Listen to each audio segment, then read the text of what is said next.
கூப்பிட்டு போறேன் எதற்காக தெரியுமா? எதுக்கு? அந்த இடத்துல ஒரு பாழடைஞ்ச கிணறு இருக்குது. அந்த கிணத்துல அந்த தேவடியால புடிச்சு தரணும் சொல்லுது. அதுல தள்ளி அவளை ஒரு கள்ளத்துக்கு போட்டு அவளை சாவடிச்சா. நான் சொல்லுது அவளை விட்டு வைத்தா நம்மளுக்கு தான் ஆபத்து. ஏண்டா அந்த கரமாத சாவடிச்சா அவன் ஆத்தா போனாலே அன்னைக்கே அவளை சாவடிச்சு அந்த பாடம் முடிஞ்சு அந்த தூங்கு முடிஞ்சு இவ்வளவு பெரிய பெண்ணா ஆயிக்குது. எதுக்குன்னா ஒரு சுகமாடா அரண்மனையில அம்மோ ஒரு வேலை ஒரு வேலை நான் செய்யுமா அதுக்கு மேல விட்டு வச்சா இப்போ அவளை நந்தாவனம் கொண்டு போறான். அந்த பாழடைஞ்ச கிணத்துல தள்ளுறான்.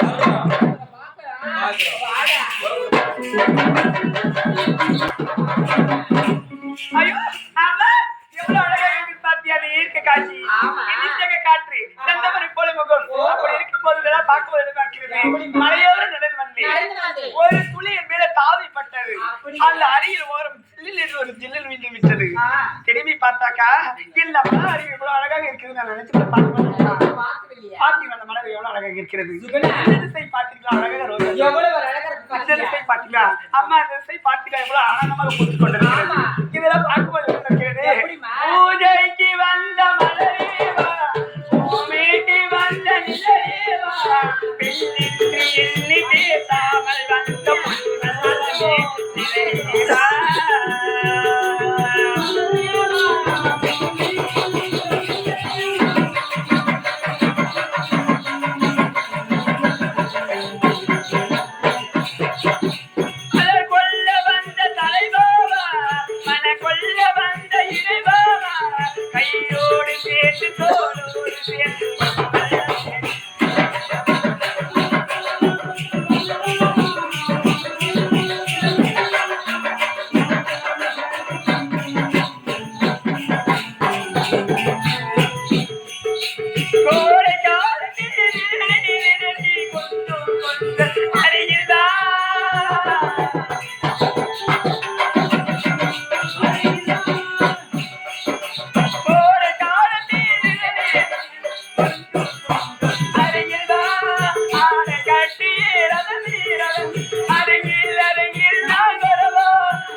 எவ்வளவு ஒரு அழகாக பூத்துக் கொள்கிறது.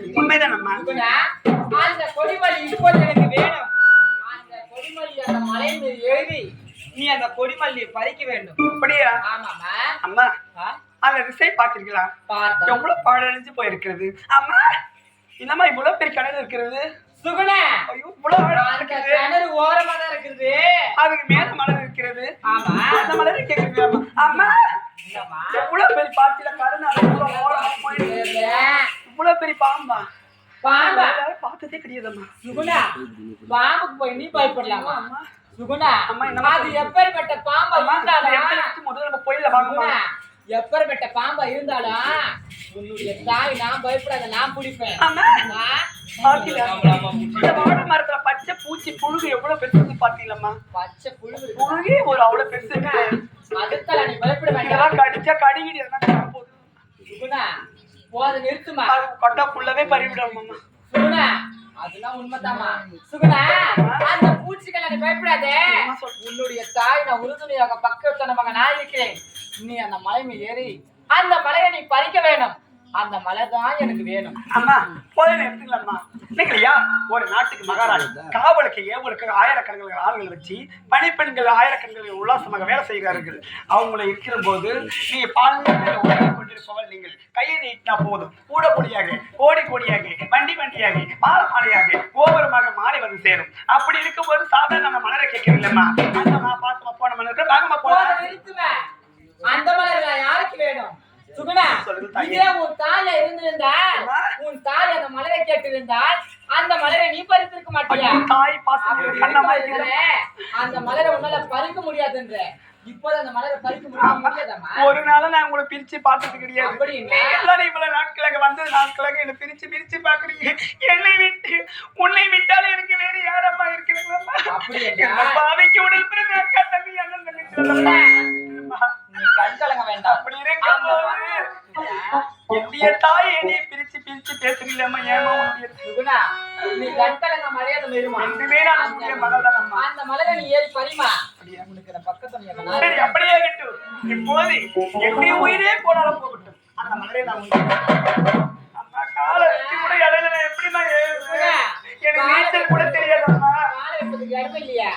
என்னுடைய அம்மா நான் பக்கத்துல இருக்கிறேன். என்ன புடிச்சுட்டு நீ ஏறுமா. அந்த மலரை பெருக்கினா கீழே கூட எனக்கு நீச்சல் கூட தெரியாதம்மா. பக்கத்துல இருக்கும்போது கீழே விழுந்துருவியா? நான் புடிச்சுக்கிறேமா. பயப்படாத ஏறுமா. சரி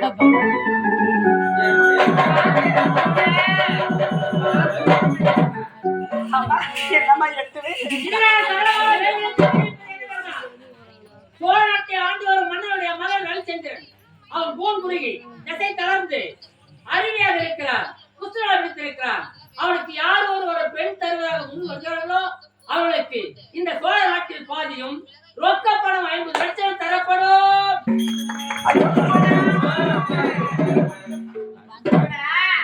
அந்த மலரை நீ பறிக்க போறியா?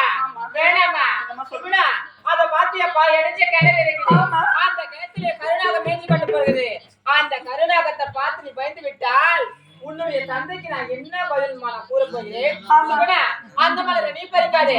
அந்த மலரை நான் ஏறி பறிக்கிறேன். பாதி பத்திரமா ஏறி அந்த மலரை நான் பறிக்கிறேன்.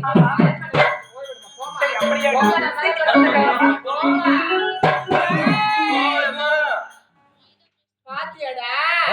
டேய், சோழ நாட்டுல தண்டனை போட்டாங்களே, போட்டாங்க. சோழ நாட்டு மண்ணு ரவிச்சந்திரன் கூட வச்சு குஸ்டோஜி இருக்கிறானா? அவனுக்கு யார் பெண் கொடுக்க முன்ன வராங்களோ அந்த நாட்டுல பேர் பாதி பங்கும் 50 லட்சம் ரூபாய் பணம் பொறுப்பா தந்துறாங்களா? இந்த தேவடியால அந்த கிணத்துல பிடிச்சாலனா நம்மளுக்கு என்னடா 10